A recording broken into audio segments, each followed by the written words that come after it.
conservatori e dei riformisti, la parola onorevole Girling. Thank you very much.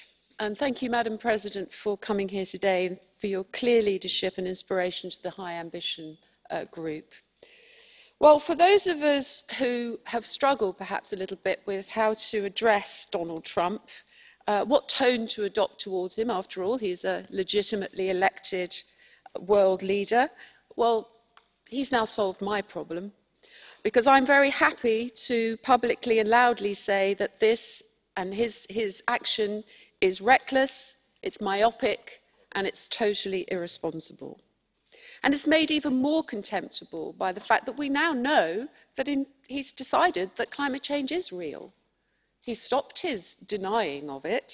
He says it's real, and indeed his ambassador to the UN, Nikki Haley, has confirmed that for us. So that makes his decision even more contemptible. He's not even pretending anymore that he doesn't believe in climate change. We also can see that he has a complete misunderstanding of the Paris Agreement and what the US's obligations are under that agreement.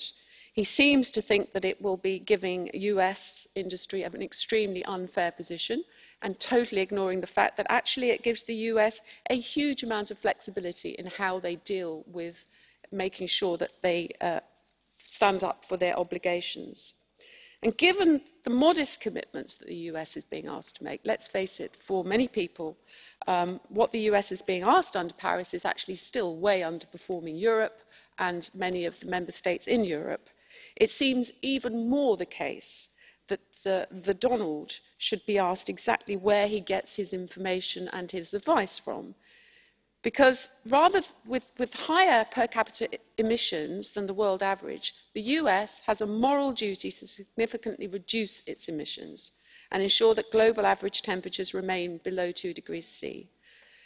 Maybe we should say that the next human-caused climate disasters should be called Hurricane Donald, Super Drought Pruitt, or Tropical Cycle Bannon, because that's going to be his legacy.